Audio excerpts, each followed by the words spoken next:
Olá! Hoje a gente mergulha no coração da história de Abraão. É um lugar onde a promessa divina e a impaciência humana simplesmente colidem. Vamos explorar juntos o que acontece quando o tempo de Deus não é o nosso tempo. Pois é, quando uma promessa demora, o que será que preenche esse silêncio? É aqui que a gente vai ver como a ansiedade e a esperança moldam uma das narrativas mais cruciais de todo o livro de Gênesis. Para entender essa jornada, vamos dividir a nossa análise em 3 atos. Primeiro, um problema que nasce justamente da espera. Depois, uma promessa que vem para selar uma nova identidade. E, por fim, uma fé que é vivida para fora, no mundo real. Então vamos lá, direto para o primeiro ato. É a história de um problema nascido da espera.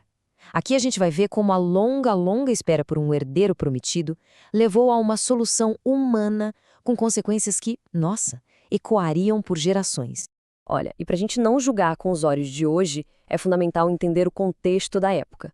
Na Idade do Bronze, a maternidade por substituição era uma prática legal, socialmente aceita. O plano de Sarai não foi uma coisa bizarra tirada do nada, era uma solução comum para a infertilidade. E é aqui que está o ponto central da narrativa. Ela mostra pra gente como um ato que era culturalmente legítimo se tornou teologicamente prejudicial. Acabou gerando um ciclo de dor e de conflito. O que era legal nem sempre era o certo a se fazer. E essa solução, que parecia tão pragmática, criou na hora um triângulo de ressentimento, de ciúme, de sofrimento. A narrativa é muito clara nisso. Os fins não justificaram os meios. A casa que deveria ser o berço da promessa se encheu de dor. E como alguns estudiosos observam, a questão aqui é sutil, mas é muito profunda. O problema não foi planejar. O problema foi tentar controlar a promessa de Deus com as próprias mãos. E pior, usando meios que ferem pessoas e que corroem a confiança. O erro teológico não foi ter um plano, foi seguir um plano que desumanizava alguém no processo. E aí, no meio do deserto, na fuga, acontece um momento de uma beleza profunda. Deus encontra Agar, a serva invisível, a oprimida. E é ela, Agar, que se torna uma das primeiras pessoas na Bíblia a dar um nome a Deus. É impressionante. A pessoa que estava à margem é quem recebe a revelação. E isso nos leva ao segundo ato. Depois de 13 anos de silêncio na história, Deus intervém. Mas olha que interessante. Ele não chega com punição. Ele chega com um poderoso ato de redefinição. Esse intervalo de 13 anos é muito significativo. Ele ressalta que o tempo de Deus opera numa outra escala, onde o silêncio não significa abandono, e a nossa pressa, a pressa humana, não dita o ritmo de Deus. Essa redefinição de Deus começa pela identidade.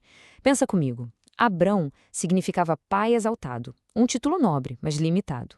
Ele se torna Abraão, pai de multidões. Sarai, que era minha princesa, um nome possessivo, se torna Sara, princesa para todos. E o mais genial é que Deus muda o destino deles no nome, antes de mudar a realidade. Eles os chama a ser aquilo que eles ainda não são. E essa identidade nova é selada com um sinal físico. A aliança é marcada pela circuncisão. Um sinal que vinha para representar uma dependência total da promessa de Deus e não da força humana. O teólogo Walter Brueggemann destaca como isso é profundo. O sinal, no próprio órgão da procriação, era um ato de vulnerabilidade. Era como se dissesse que o futuro não dependia da força humana para gerar vida, mas que seria cumprido inteiramente pelo poder da promessa de Deus. E com isso, a gente chega ao terceiro ato, a fé vivida na prática. Vamos ver como essa identidade, agora reafirmada, se traduz imediatamente numa fé que se engaja de verdade com o mundo ao redor.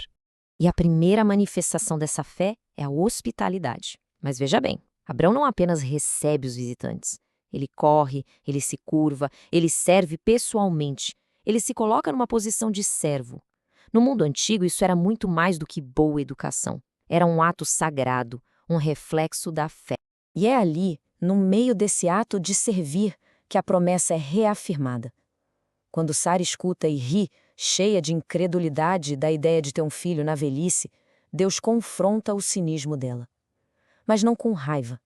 Ele confronta com uma pergunta que atravessa os séculos e chega até nós. Haveria coisa alguma difícil demais para o Senhor? E, de repente, a narrativa dá um salto impressionante. impressionante. O foco muda da promessa pessoal, da família, para uma questão de justiça cósmica. Deus confia a Abraão o seu plano, revelando que o julgamento sobre Sodoma está próximo. O que vem a seguir não é uma barganha comercial como a gente às vezes pensa. É algo muito mais profundo. É uma exploração do caráter de Deus. Quando Deus diz que vai investigar, Abraão não apela para a misericórdia. Ele apela para a própria essência de quem Deus é. Ele pergunta: o juiz de toda a terra não fará o que é justo? É um dos diálogos mais ousados da Bíblia inteira. A conversa termina no número 10. A ideia é que até mesmo um pequeno grupo de 10 justos seria suficiente para poupar uma cidade inteira. Isso mostra o valor imenso que Deus atribui não só às pessoas, mas à própria justiça. Então, se a gente olhar para esses 3 capítulos em conjunto, vemos uma jornada de transformação. A história sai de uma ação humana baseada na impaciência e no controle, passa por uma obediência que ainda tem dúvida e finalmente chega numa fé madura que pratica hospitalidade e intercede pela justiça. É uma progressão clara, de uma fé ansiosa que quer controlar tudo, para uma fé corajosa que se engaja com Deus e com o mundo. A justiça foi debatida, a promessa foi reafirmada. Mas e amanhã? O que acontece?